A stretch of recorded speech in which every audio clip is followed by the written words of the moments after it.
La paz del Señor sea con todos vosotros, amados hermanos. Ya es la hora para dar inicio a nuestro estudio de la palabra de Dios, el libro de Romanos. Así que, como siempre, vamos a alabar a nuestro Dios y en esta oportunidad lo haremos con el himno 132, No yo, sino Él.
Amén.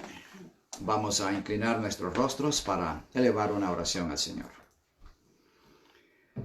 Querido Padre que estás en los cielos, venimos con corazones agradecidos una vez más para continuar nuestro recorrido por el estudio de la epístola a los Romanos.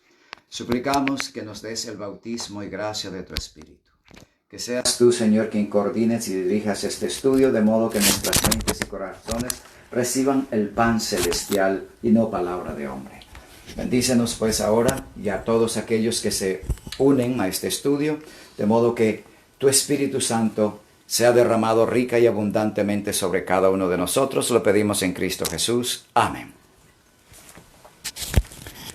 Bienvenidos, amados hermanos, una vez más a nuestro estudio de la epístola a los Romanos. Hoy damos comienzo a una nueva etapa en este recorrido. Es interesante que el apóstol siguió un orden muy definido en su presentación. Y hoy entramos a la sección de la epístola donde Pablo empieza a dar una serie de orientaciones espirituales acerca de la conducta, la vida y el desempeño cristiano. Es necesario que se entienda esto. Es decir, el problema de la separación de Dios redujo la capacidad humana de un discernimiento propio. Así que no tenemos por naturaleza la disposición a seguir el orden de Dios. Por eso necesitamos la orientación, la instrucción, la enseñanza. Porque perdimos esa capacidad a raíz del pecado de Adán, a raíz del hundimiento del hombre en sí mismo, en su egocentrismo.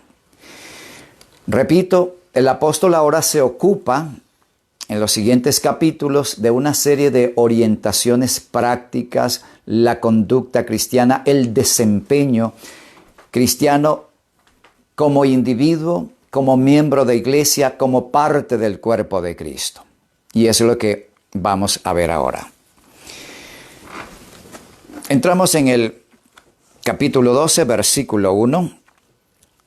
Así que, hermanos, os ruego por las misericordias de Dios, que presentéis vuestros cuerpos en sacrificio vivo, santo, agradable a Dios, que es vuestro culto racional. El apóstol hace un apelo a todos los creyentes. Específicamente él se dirige a sus lectores. Os ruego por las misericordias de Dios, en el nombre de Dios. Y su ruego es interesante, que presentéis vuestros cuerpos en sacrificio vivo. El sacrificio del Antiguo Testamento, el sacrificio al cual estaban acostumbrados los judíos, era de animales muertos. Se traía la víctima y había que degollarla. En un principio debía hacerlo el mismo pecador. Más adelante se instituyó que por la experiencia y la habilidad debía hacerlo el sacerdote. Pero en todo caso, el sacrificio se presentaba ante el altar con un animal muerto. Pero ahora el apóstol hace el pedido de un sacrificio vivo. Pero en cualquier caso, la palabra sacrificio implica algo a lo que hay que renunciar. En el sacrificio estaban presentes varios factores. Primero, el arrepentimiento. Pero antes del arrepentimiento estaba la culpa. Entonces, la culpa, el entendimiento de la responsabilidad por la acción conlleva al arrepentimiento, y el arrepentimiento lleva al ofrecimiento del sacrificio por el pecado. De modo que hay una ofrenda y hay una muerte. Eso estaba contemplado en el sacrificio. El apóstol habla aquí: presentad vuestros cuerpos en sacrificio. El sacrificio significa la renuncia a uno mismo. La renuncia a nuestros deseos, inclinaciones, pasiones, etc. Ya hemos hablado bastante al respecto. La renuncia a lo que nos apetece, nos place. La renuncia a la complacencia propia. Ello va incluido en el sacrificio. Pero siendo vivo, significa que se corta algo, se elimina algo. Quizás podríamos tomarlo como lo que dijo el Señor a Moisés: circuncidad el prepucio de vuestro corazón y no seáis duros de cerviz. El sacrificio vivo representa ese corte, ese desprendimiento de las cosas carnales.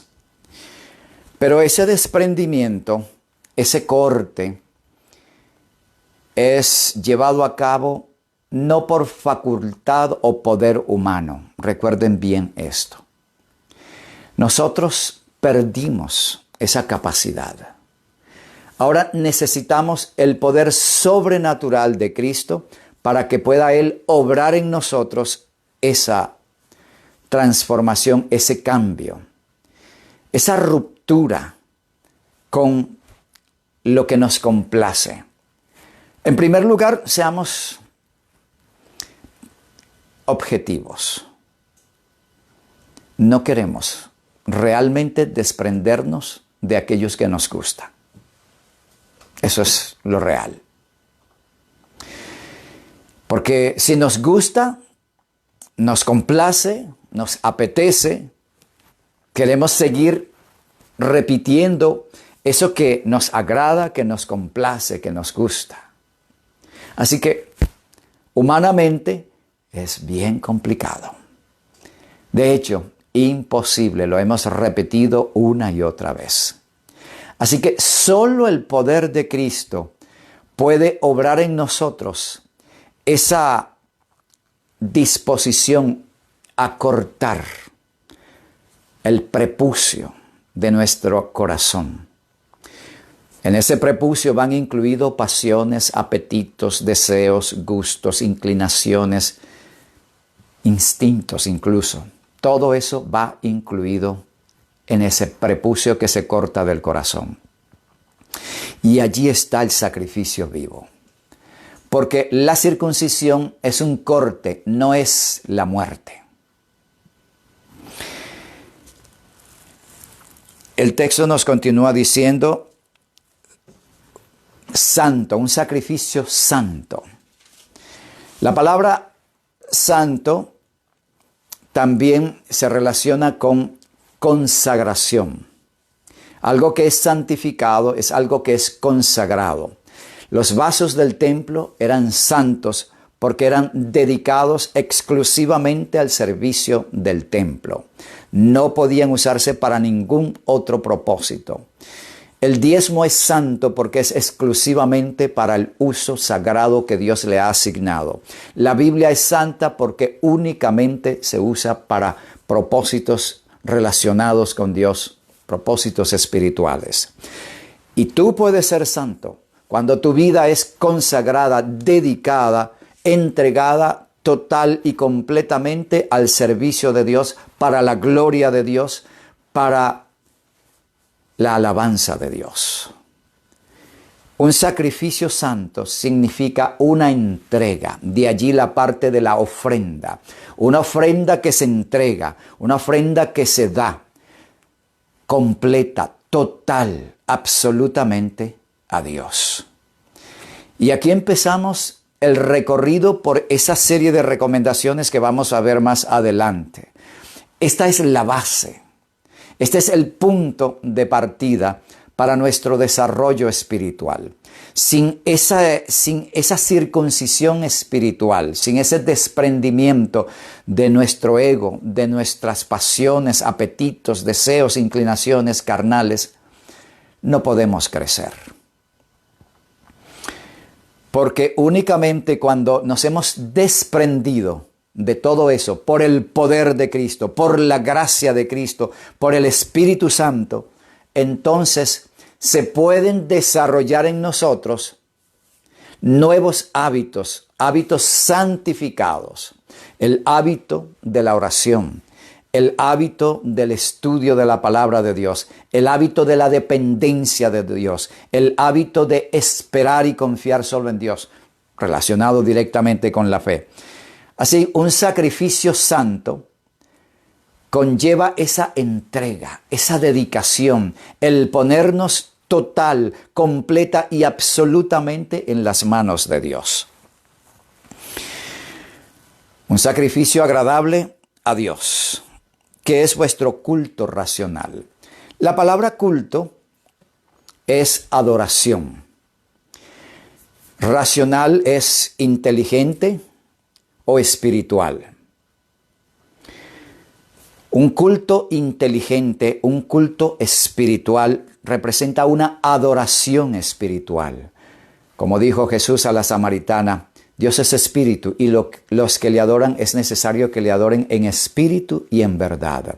Es decir, una adoración no de formas, una adoración no basada en un formalismo externo, donde se ve un despliegue pomposo de formas religiosas, pero el corazón puede estar vacío. Pablo habla de un culto racional porque es una adoración espiritual, donde el culto, la adoración surge de lo íntimo del corazón, no un servicio de adoración mecánico, material, lleno de formas regulares, o sea, procedimientos regulares, que aprendemos de memoria y repetimos mecánicamente. En ello está incluido las oraciones aprendidas de memoria. Eso no es un culto racional. Las oraciones deben ser vivas, inspiradas por el Espíritu Santo, deben nacer de adentro. Oraciones vivientes, reales, no fórmulas repetidas una y otra vez como letanías que se repiten verbalmente, pero la mente está divagando en cualquier otro lugar.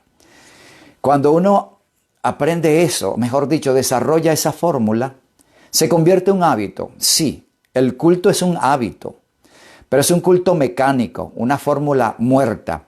Y estamos allí repitiendo lo que ya material y mecánicamente sabemos cómo hacer, pero la mente está en un lugar muy distante, en cosas muy diferentes que generalmente son carnales, egoístas y de este mundo. Versículo 2. No os conforméis a este siglo, sino transformaos por medio de la renovación de vuestro entendimiento para que comprobéis cuál sea la buena voluntad de Dios, agradable y perfecta. No os conforméis a este siglo.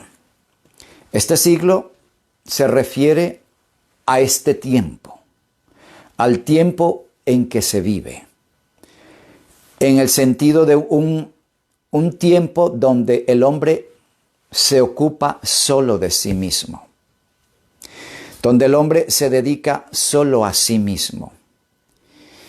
Y la recomendación es: no os conforméis a este tiempo.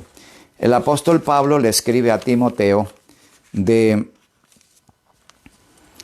los tiempos peligrosos de los últimos días. Vamos a leerlo en 2 de Timoteo capítulo 3, los versículos 1 al 5.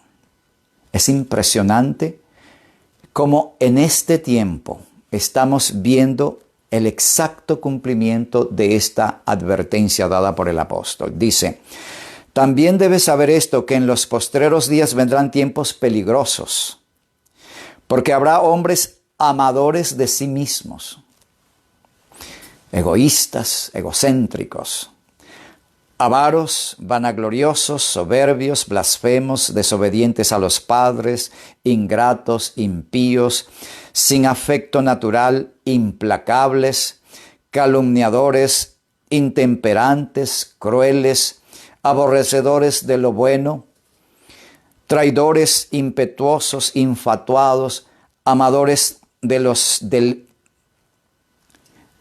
deleites más que de Dios, que tendrán apariencia de piedad, pero negarán la eficacia de ella. A estos evita.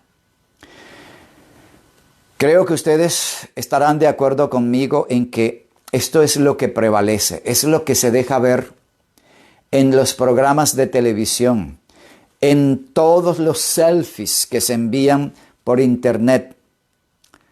Hasta hace poco no tenía Facebook porque realmente no me gusta cómo se maneja.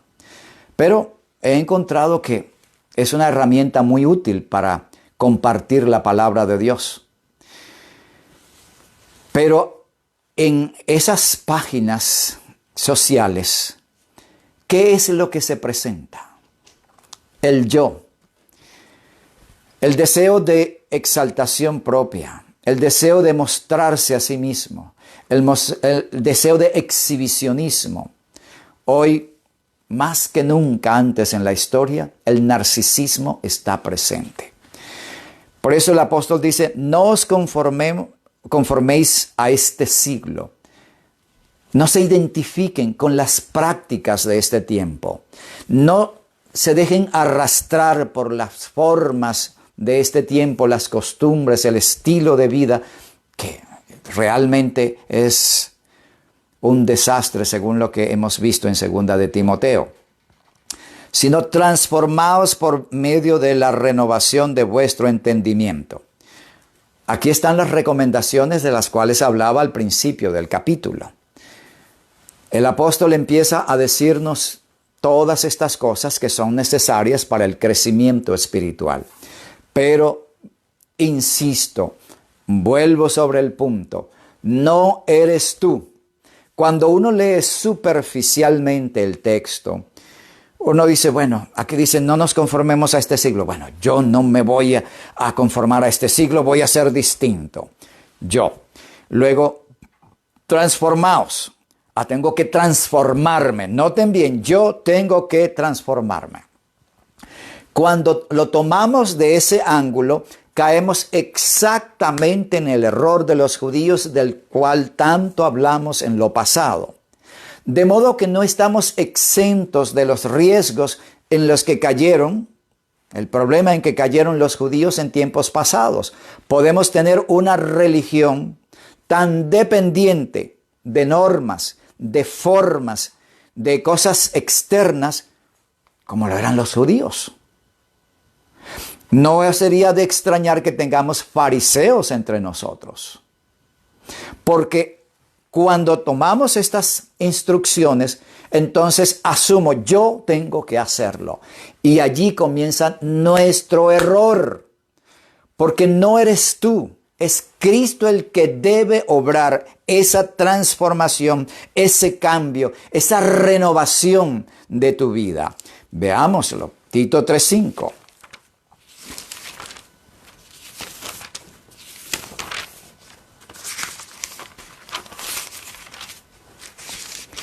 Nos dice,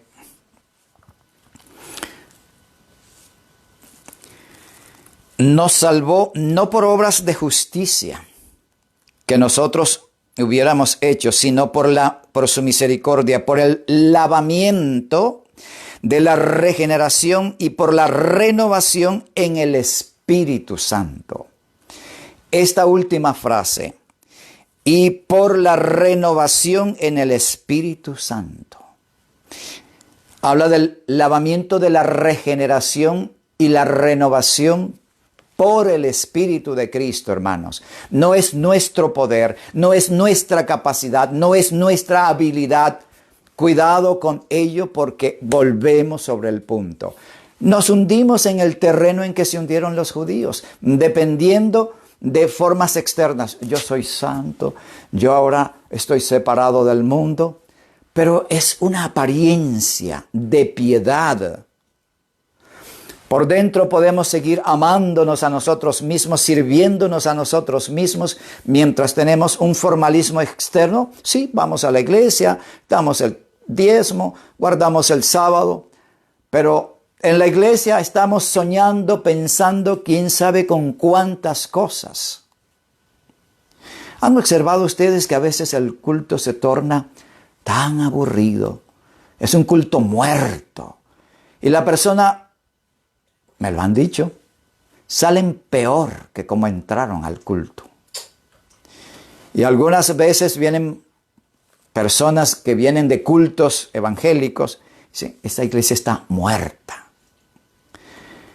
Porque nos hemos conformado con mantener las formas externas sin la vida de la religión, que es Cristo Jesús, el Espíritu Santo. Acuérdense, la regeneración por el Espíritu Santo. Así que cuando habla aquí la renovación de vuestro entendimiento, de vuestra vida, de vuestra mente, es por el Espíritu Santo, para que comprobéis cuál sea la buena voluntad de Dios. Únicamente cuando el Espíritu Santo ha obrado en tu vida, entonces tienes discernimiento para percibir qué es lo que agrada a Dios y qué no le agrada. Con frecuencia recibo llamadas, preguntas, ¿qué se puede hacer? ¿Qué no se puede hacer en sábado? Y de personas que tienen años en la iglesia. Hermano, ¿se puede hacer esto en el sábado? ¿Se puede hacer aquello? Hermano, ¿y qué tú piensas de freír un huevito en sábado? ¿Eso estará malo? No hay discernimiento espiritual. No existe una visión que permita a la persona experimentar y vivir en sí misma sabiendo cuál es la voluntad de Dios agradable y perfecta. Necesitamos eso. Cada individuo, independiente del pastor, independiente de la iglesia, debe saber por experiencia personal cuál es la voluntad de Dios agradable y perfecta para su propia vida espiritual.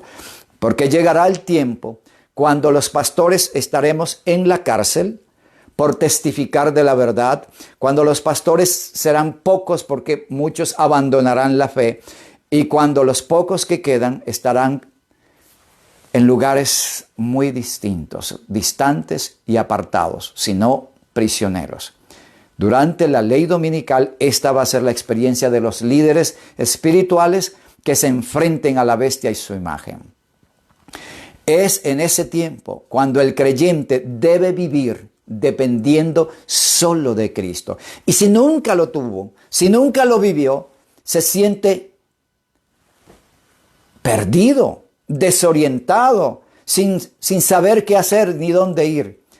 No debemos depender de los hombres, hermanos. Necesitamos depender de Cristo, depender de su Espíritu. Pablo lo dice claramente. No es que los pastores no sean necesarios, somos necesarios, pero tenemos un rol que cumplir en la iglesia. Y ese rol no es el de sustituir a Cristo.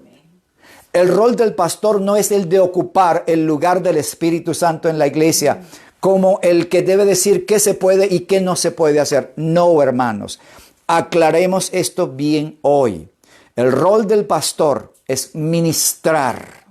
Por eso es ministro. Ministrar es servir a la iglesia en los servicios en los que no toda persona puede participar. Quiero decir, realizar, llevar a efecto la Santa Cena, los ritos sagrados, todo esto, y la proclamación de la verdad con poder.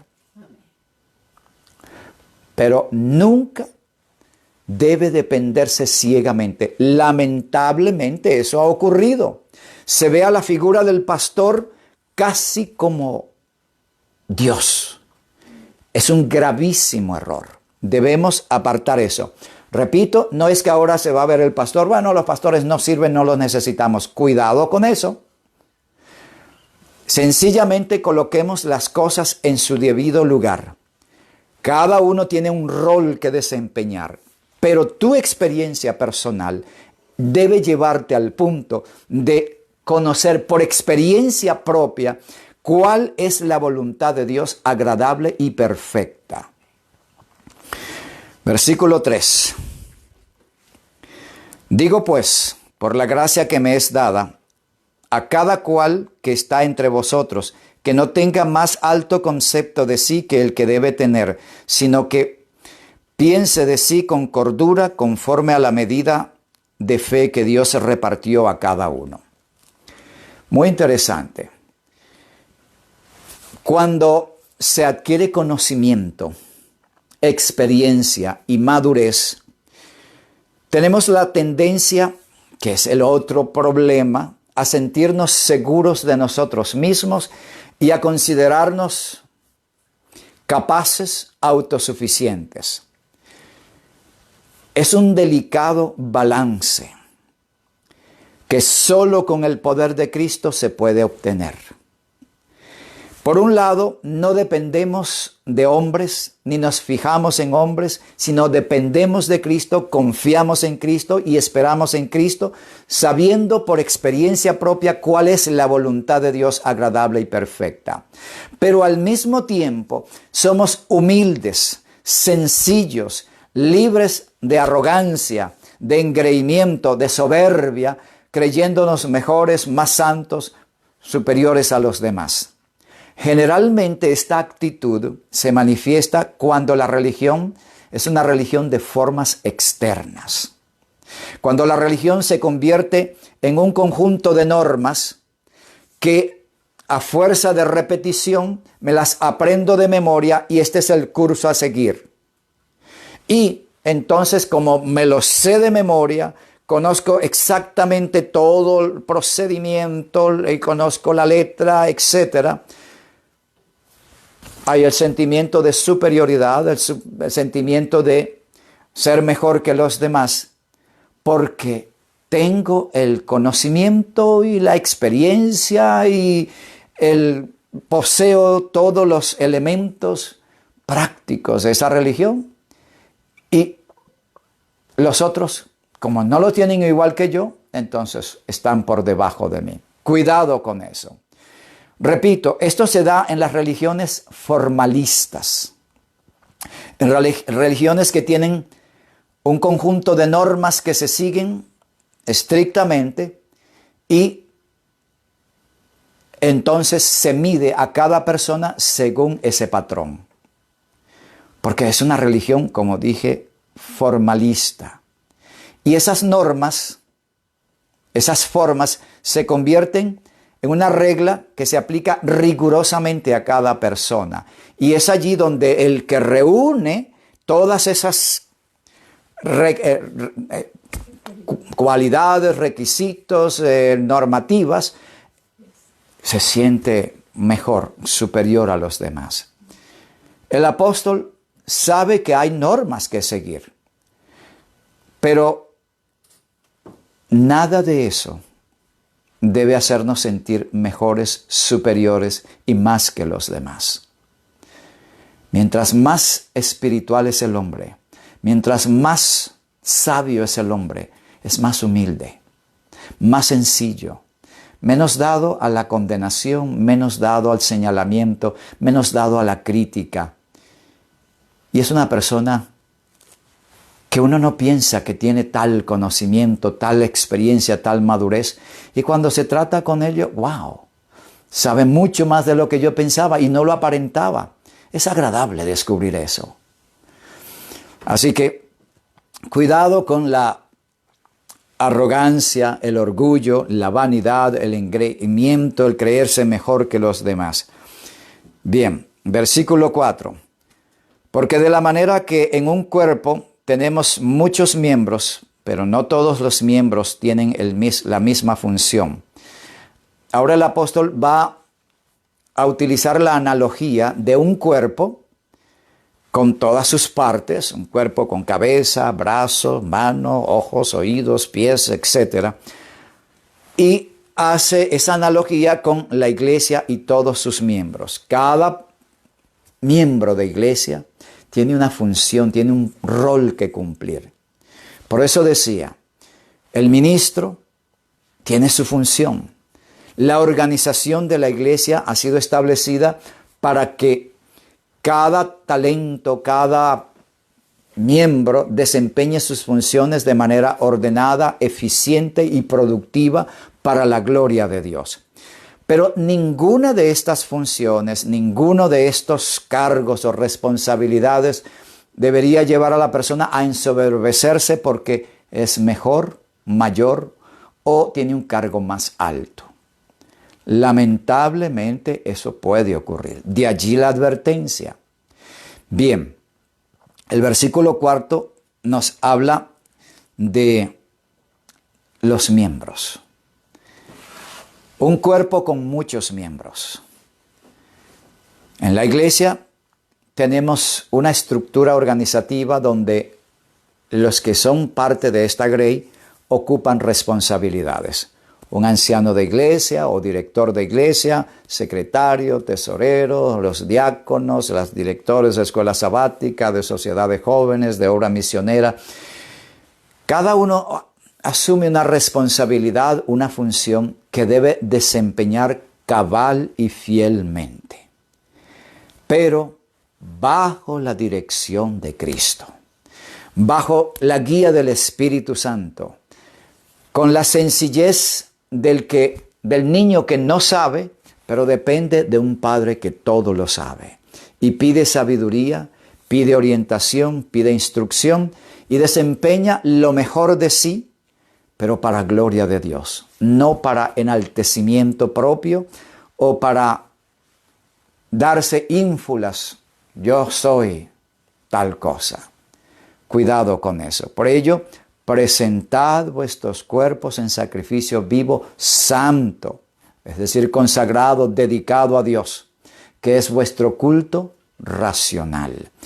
Así que cada miembro de iglesia debe vivir bajo ese patrón, bajo ese paradigma. Amados hermanos, bueno, vamos a avanzar al versículo 5, todavía tenemos unos minutos. Dice, así nosotros, siendo muchos, somos un cuerpo en Cristo y todos miembros los unos de los otros.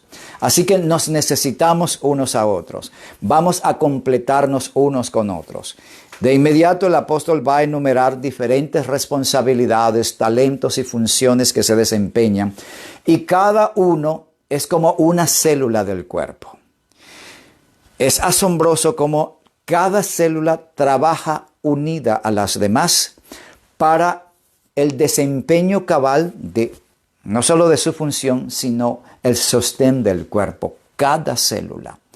Pero cuando hay una célula que se ensoberbece y se independiza del resto del tejido celular y actúa para ella misma, se convierte en una célula cancerosa. Y esa célula cancerosa debe morir.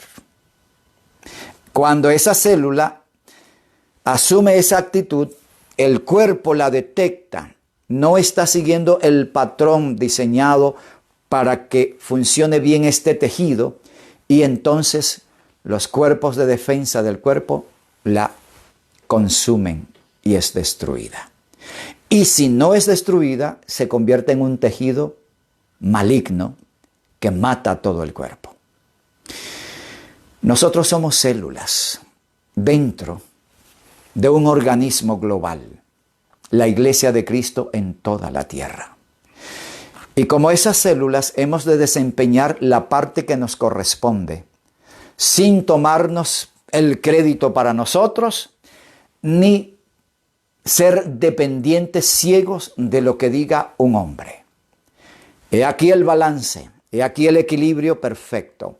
Dependamos de Cristo, vivamos en Cristo, consagrémonos a Cristo, hagamos de Cristo nuestro guía, respetemos a nuestra hermandad, trabajemos con nuestros hermanos, seamos un cuerpo unido, eficiente, todo bajo la coordinación y dirección del Espíritu Santo.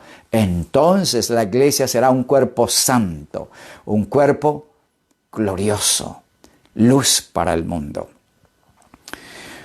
Versículo 6. De manera que teniendo diferentes dones según la gracia que nos es dada, si el de profecía, úsese conforme a la medida de la fe.